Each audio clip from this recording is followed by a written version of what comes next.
দালালি বন্ধ করো, দেশি জনগোষ্ঠীর নামে দালালি বন্ধ করো। অশোক সিংহ জিন্দাবাদ, অশোক সিংহ জিন্দাবাদ। দেশি জনগোষ্ঠীর নামে দালালি বন্ধ করো, শাহনওয়াজ হোসেন দেশি জনগোষ্ঠীর নামে দালালি নহব, দেশি জনগোষ্ঠীর নামে দালালি নচলিব। শাহনওয়াজ হোসেন জিন্দাবাদ, জিন্দাবাদ। দেশি দালাল শাহনওয়াজ হোসেন মুর্দাবাদ, দেশি দালাল শাহনওয়াজ হোসেন মুর্দাবাদ, দেশি দালাল শাহনওয়াজ হোসেন গণতান্ত্রিক পদ্ধতি রাস্তা পুরো পাইছে।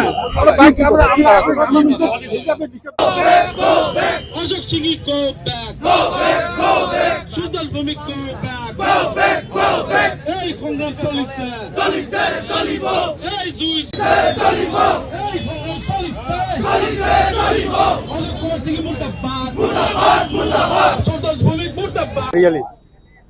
সদৌ অসম গৰিয়ামৰীয়া দেশী জাতীয় পৰিষদে কি কৰিছে, প্ৰতিবাদ কৰিছিলে এছআৰক লৈ। তাত আমাৰ ক'বলগীয়া একো নাই, কিন্তু কথাটো হ'ল তাত এগৰাকী ব্যক্তি, তেখেতৰ নাম শাহনৱাজ হোসেন। তেখেত এটা বিশেষ ৰাজনৈতিক দলৰ সদস্য হয় বুলি মই জানো। তেখেত কোনো গৰিয়ামৰীয়া দেশীৰ কোনো পদবীত নাই বা কোনো নেতৃবৃন্দ নহয়।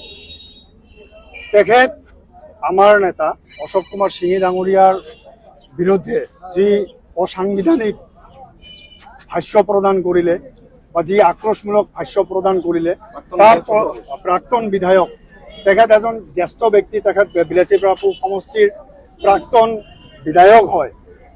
এনে অপসংস্কাৰ আমি কোনোদিনে দেখা নাই যে এজন ছিনিয়ৰ ব্যক্তিক কি ধৰণে কথা ক'ব লাগে। তেখেতে যি ধৰণে কথা ক'ল, তেখেত এই অধিকাৰ ক'ত পালে? আৰু তেখেত এটা কথা কৈছে যে দেশী অঞ্চলত তেখেতৰ যোৱা নিষিদ্ধ কৰিছে। তেখেত পিটি ফালি দিয়াৰ কথা কৈছে। তেখেত দেশী অঞ্চলৰ বা দেশী জনগোষ্ঠীৰ অভিভাৱক নেকি? তেখেত গাৰ্জিয়ান নেকি? তেখেততো আমাক প্ৰতিনিধিত্ব নকৰে। আমিতো দেশী মানুহ যিখিনি আছোঁ, ইয়াত তেখেতৰ আমি কথাত মতে নচলোঁ। তো গতিকে আমি ইয়াক তীব্ৰ বিৰোধিতা কৰিছোঁ, তীব্ৰ গৰিহণা দিছোঁ। আৰু চাওক, এছআৰ এইটো ইলেকশ্যন আয়োগৰ এটা স্বতন্ত্ৰ আৰু নিৰপেক্ষ এটা কাম। ইয়াত কোনো ব্যক্তি জড়িত হোৱাৰ কথা নাই, কোনো ৰাজনৈতিক নেতা বা কোনো সামাজিক মানুহ বা কোনো ব্যক্তিগত ব্যক্তি বিশেষ কোনো জড়িত হোৱাৰ কোনো কথা নাই। এইটো এছআৰ এটা সংশ্লিষ্ট আপোনাৰ সংস্থাই চলাই আছে, কাম তেনেকৈ চলি আছে। আৰু আমিও বিচাৰোঁ যে জেনুইন যিখিনি মানুহ আছে বা খিলঞ্জীয়া যিখিনি মুছলমান আছে, ইতিমধ্যে আমাৰ CM ছাৰ, আমাৰ অসমৰ মাননীয় মুখ্যমন্ত্ৰী ইতিমধ্যে আশ্বাস দিছে যে যিখিনি খিলঞ্জীয়া মুছলমান আছে তেখেতসকলৰ কোনো ক্ষতি নহয় বা তেখেতসকলৰ ভোটাৰ তালিকাৰ পৰা নাম কৰ্তন নহয়।